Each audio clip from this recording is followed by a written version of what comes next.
Sejam bem-vindos ao canal Espirais de Luz. Esse canal que faz com que você vibre, esse canal que faz com que você emane energia de positividade, amor, bondade e com certeza que mostre para todos, através dessa emanação, o quanto você é um espírita consciente.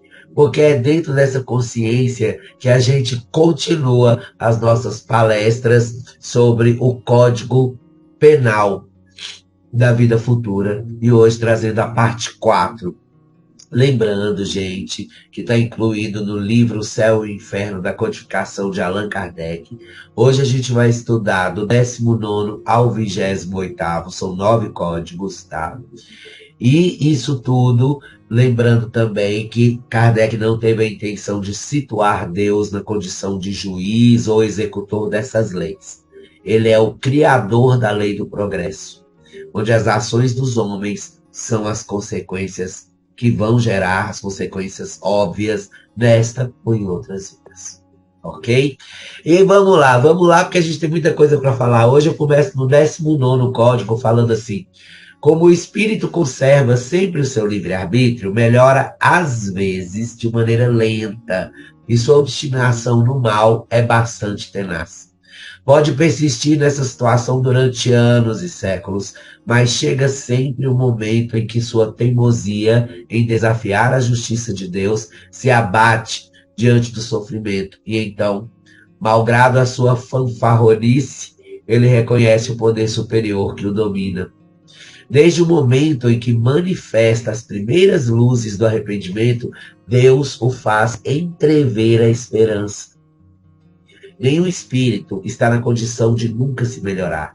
Se assim fosse, ele estaria fatalmente destinado a uma eterna situação de inferioridade e escaparia à lei da evolução que rege providencialmente todas as criaturas. Esse parágrafo, ele vem e traz a ideia completa da resposta daquela questão que todo mundo faz. Mas espera aí, se eu cometer suicídio, eu vou ficar 100 anos no umbral? Tudo depende da casa mental do indivíduo. Porque ele precisa se melhorar, ele precisa se arrepender, ele precisa entender o seu próprio processo para que tudo dê certo. Então, somos como a própria evolução material no plano físico. Ela acontece sem que haja nenhuma restrição. Então não há freios que a farão cessar ou parar. E sim a velocidade com que as coisas acontecem. Toda evolução, gente, é um movimento que impulsiona para um ápice. Ou seja, um ser ou uma coletividade, ela é o resultado do conjunto de acontecimentos que regem uma determinada condição. Como disse o próprio Lavoisier, esse parágrafo foi resumido na natureza: nada se perde, nada se cria, tudo se transforma. Então, você pode ficar ali parado, vivendo como uma pedra durante um século, que uma hora essa pedra vai movimentar um pouquinho, vai cair do penhasco e vai virar 1000 pedaços. Isso pode acontecer. E vai acontecer uma hora a evolução daquele ser.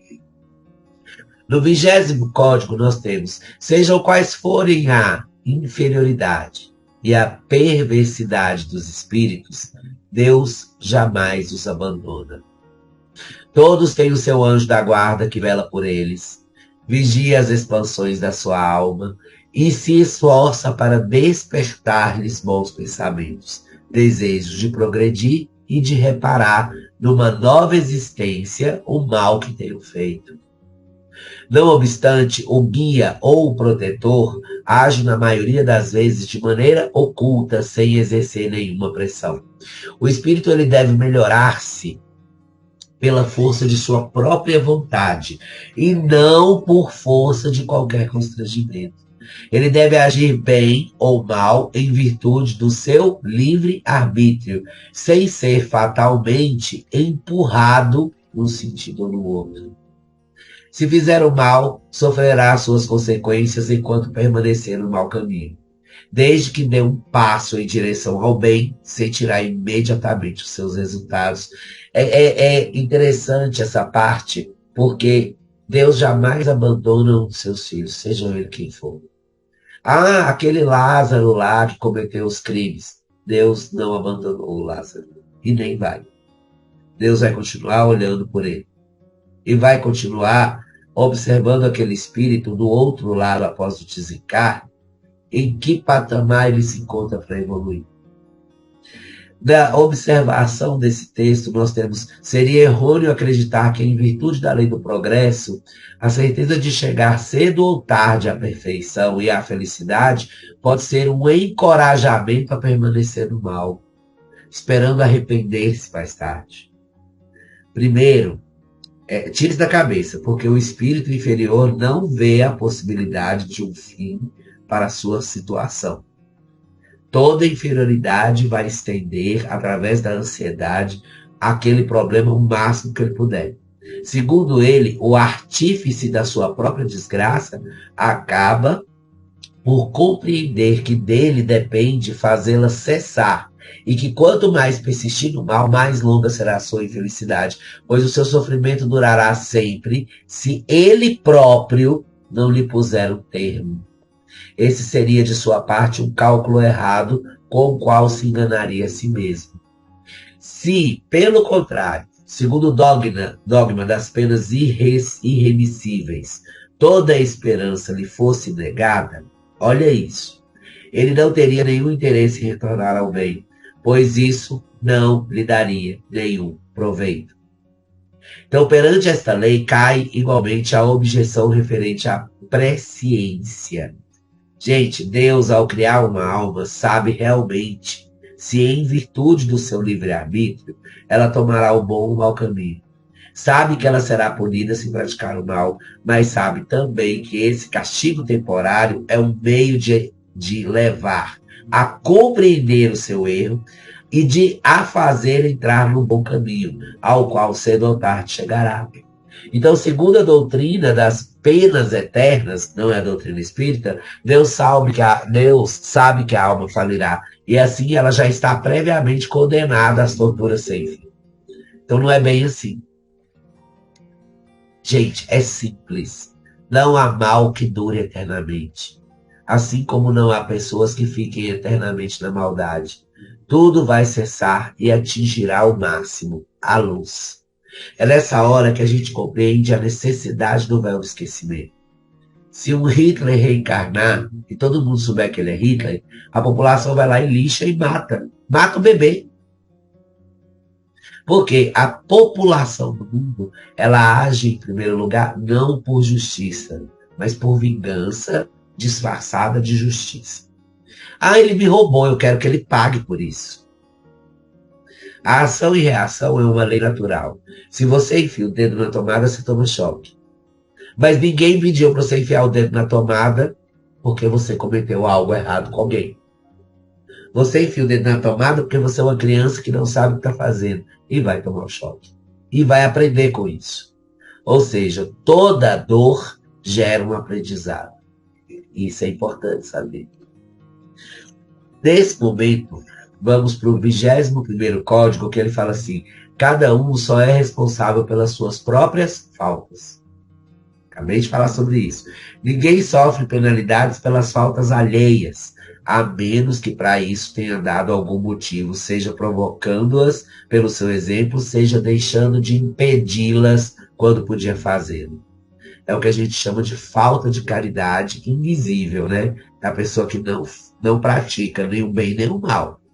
É assim, por exemplo, que o suicida é sempre punido, mas aquele que, por sua doença de coração, leva o indivíduo ao desespero e daí ao suicídio, ele sofre uma pena maior do que o suicida.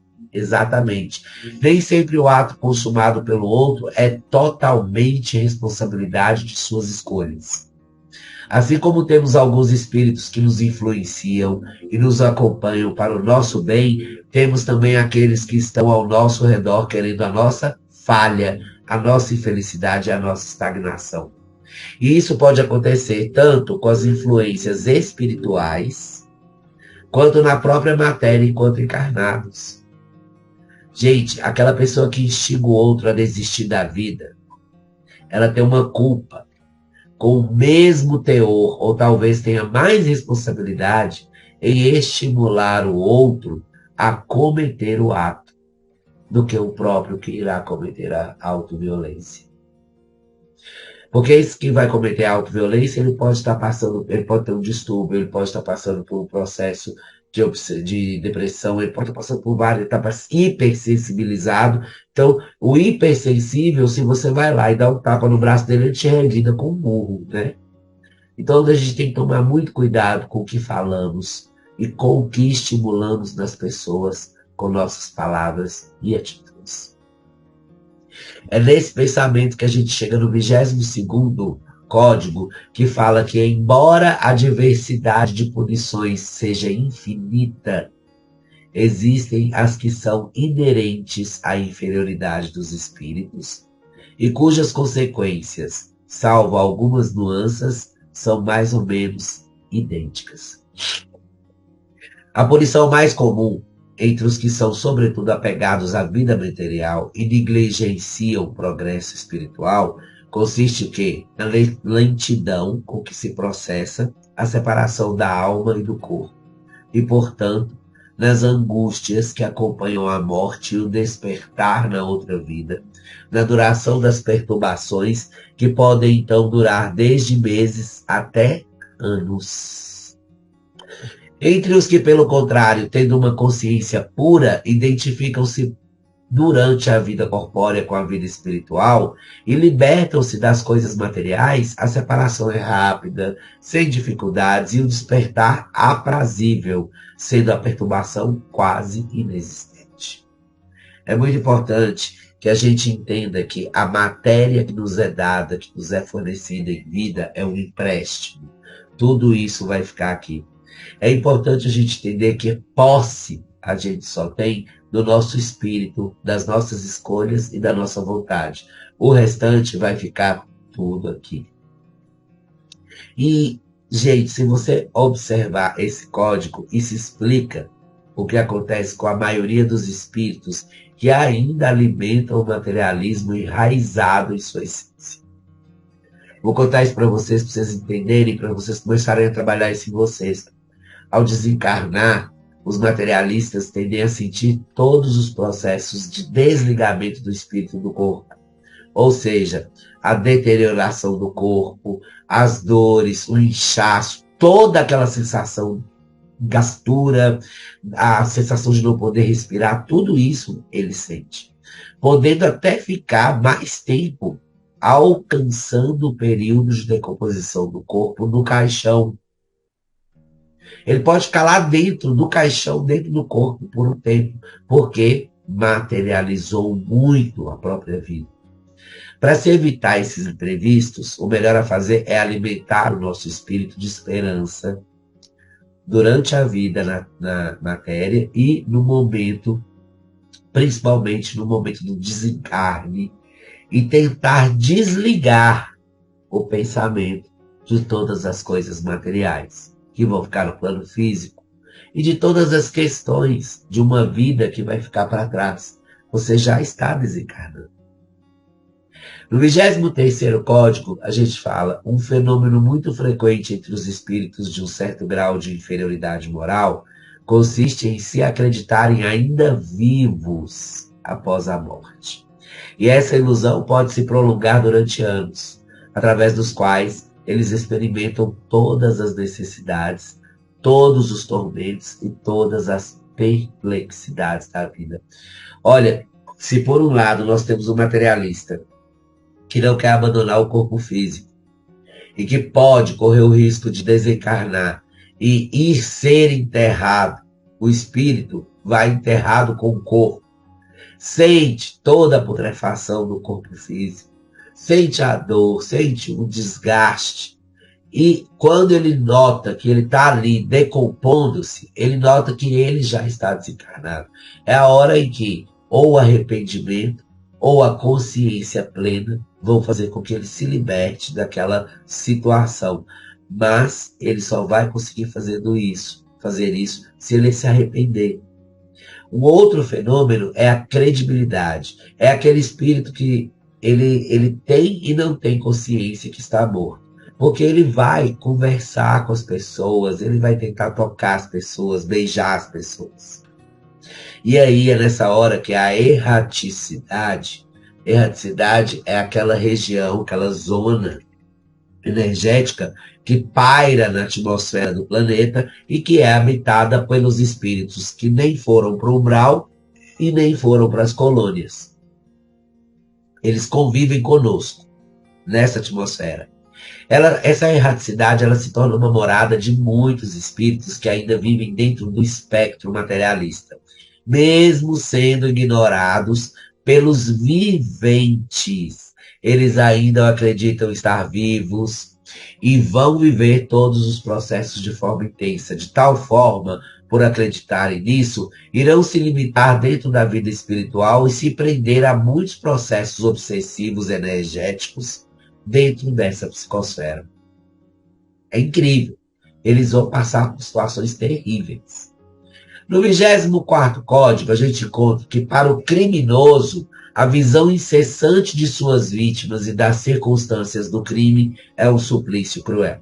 Então nós temos aqui nesse Código Penal três expiações pós-mortem que são praticamente comuns para os espíritos. Uma delas, ser enterrado com o corpo, ou seja, sentir toda aquela decomposição, entender que ainda está vivo, que não desencarnou, que ainda comunica com os vivos. E o outro é quando ele é criminoso. É quando a gente fala assim, aquele fulano morreu daquele jeito, ele era um assassino, ele merecia a coisa pior. Deixa eu falar uma coisa para vocês. Quando aquele fulano é um assassino e ele desencarna, não importa como ele morreu, ele vai para o plano espiritual. Ele é aquele que carrega nas mãos vítimas, mortes. E quem são os espíritos daquelas pessoas que morreram? São os obsessores dele. Então, quando ele desencarna, ele vai ter que conviver com a própria vítima que ele matou, mais forte do que ele, e com certeza agrupada e reunida com outras pessoas que não conseguem perdoar e que vão torturar, martirizar e perseguir o espírito desse assassino. É o pior castigo para o algoz, é a repetição. O que acontece? Essa criatura entra para um looping temporal, gente, a qual ele se prende após a morte por uma expiação necessária. Isso concretiza que não é somente na vida material que iremos expiar, mas também no plano espiritual. A única diferença é que na carne, as nossas provas e expiações, elas vão passar por nós. E no plano espiritual, é nós que passaremos pelo processo da prova e da expiação. Ou seja, para nos libertar, temos que nos desconectar completamente dessa atmosfera de dor, sofrimento e perseguição que nós mesmos criamos. É incrível. É tudo criação nossa. O 25º código diz: alguns espíritos são mergulhados em trevas espessas. Outros são postos no isolamento absoluto, no espaço, caso de Hitler. Atormentados pelo fato de não saberem qual a sua condição e o seu destino. Os maiores culpados, eles sofrem torturas que são tanto mais pungentes quanto ignoram o seu fim. Muitos ficam privados de verem os seus seres queridos. Todos, em geral, vão passar por sofrimentos cuja intensidade é relativa aos males que praticaram, às dores e necessidades que fizeram os outros sofrer, até que o arrependimento e o desejo de reparação venham trazer-lhes um abrandamento ao fazê-los entrever a possibilidade de dar por si mesmos um fim a essa situação. Gente, nós todos vamos entrar numa espécie de afunilamento de condições, situações e colheitas que vão nos levar para um ponto em comum, a nossa evolução. Então, crescer no corpo físico já é dolorido em todas as situações da vida. Então, geralmente nós vamos sentir a dor como colaboradora e impulsionadora quando é após a morte, para nos tornarmos melhores, até mesmo na hora em que chegamos na vida material ou quando a abandonamos, é dolorido. A criança, ela chora não é pelo tapa do médico, mas é pela primeira respiração que ela tem, que é dolorida. Então, é isso daí, vamos falar assim, isso concretiza a ideia de que chegamos aqui com dor, partiremos com dor, e essa dor sendo nossa amiga para que nossa evolução aconteça. No 26º eu tenho, é um suplício para o orgulhoso ver acima dele, gloriosos e radiantes de alegria, os que ele havia desprezado na terra, ao mesmo tempo que ele é relegado aos últimos lugares. Para o hipócrita, ver-se trespassado pela luz que revela os seus mais secretos pensamentos, que todos podem ler, não havendo para ele nenhum meio de se esconder ou se disfarçar. Olha para você ver. Para o sensual, é um suplício passar por todas as tentações, todos os desejos, sem poder satisfazê-los. Para o avarento, ver o seu ouro desperdiçado e não poder retê-lo. Para o egoísta, ser abandonado por todos e sofrer tudo aquilo que os outros sofreram dele. Terá sede, ninguém lhe dará de beber, terá fome, ninguém dará de comer, nem uma só mão amiga virá apertar a sua, nem uma voz compassiva virá consolá-lo, pois ele só pensou em si durante a vida e ninguém agora pensa nele, nem o lamenta após a morte. Gente, esse texto, ele é realmente assim, bem forte, né? Porque ele fala do tanto que o espírito vai sofrer depois do desencarne. A gente está no quarto, quinto tópico, falando sobre o quanto o espírito sofre após a morte e o quanto a gente ainda deseja mais, porque acredita que aquele espírito é uma pessoa, é uma maldade, é o mal em si. Uma das maiores expiações está no próprio desprezo causado pelas más escolhas de uma criatura durante suas relações de interdependência. É daí que o desconforto surge como uma sensação que cria vida após o desencarne, já que fica guardado no subconsciente como o maior medo do ser. Ao estar sob o regimento das leis de ação e reação, o espírito acaba materializando através do pensamento e, claro, sendo atraído magneticamente para uma zona energética similar à sua vibração e todo esse ambiente que o deixará completamente preso aos sentimentos inferiores que ele sempre temeu. 27º código fala: o meio de evitar ou atenuar as consequências de suas faltas na vida futura é desfazer-se o mais possível dos seus defeitos na vida presente. Reparar aqui mesmo o mal para não ter de repará-lo mais tarde de maneira mais terrível. Quanto mais demorarmos a deixar os nossos defeitos, mais as suas consequências se tornarão penosas, mais rigorosa será a reparação que tivermos de fazer. Está tudo em nossas mãos, meus queridos, desde a satisfação até o próprio sofrimento.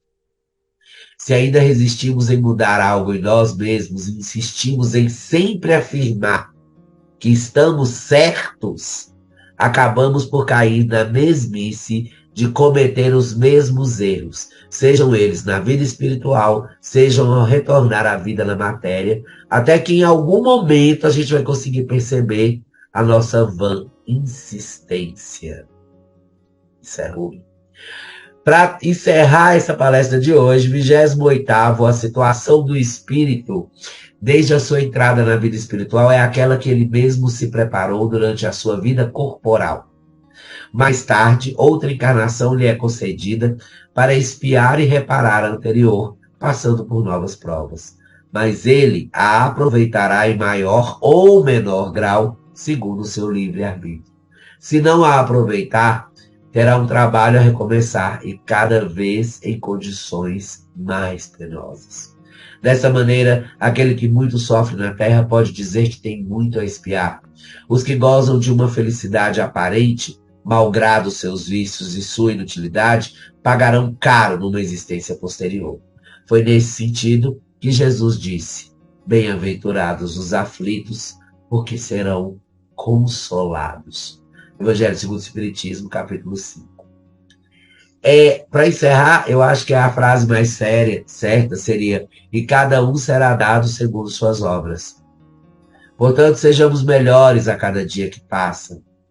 Tentemos nos elevar em pensamento e atitude sempre. Quanto mais tentarmos ser o melhor de nós, mais perto da cosmificação estaremos. E só assim conseguiremos ir diminuindo os sofrimentos, tanto nas vidas materiais quanto na vida espiritual. Hoje a gente cumpriu, fomos do 19 ao 28º Código Penal da Vida Futura, conscientes e plenos de que nós temos agora a certeza daquilo que é correto, certo, daquilo que pode ser comum ou não e incomum nos nossos processos de amadurecimento, evolução e expiação nesse nosso planeta Terra, que nos abraça e nos recebe sempre numa oportunidade nova. Eu espero que tenha ficado claro para vocês, porque eu bati o recorde hoje de tempo. Eu bati o recorde de tempo hoje, com certeza. E eu quero que você vá lá no Facebook, curta a nossa página Espirais de Luz, se inscreva no canal do YouTube Espirais de Luz, ativa o sininho que tem palestra lá para você assistir. Tem muito material bom. Não deixa de ver e não deixe de nos prestigiar. E vem com a gente vibrar luz, porque somos espirais. Até a próxima. Beijos de luz.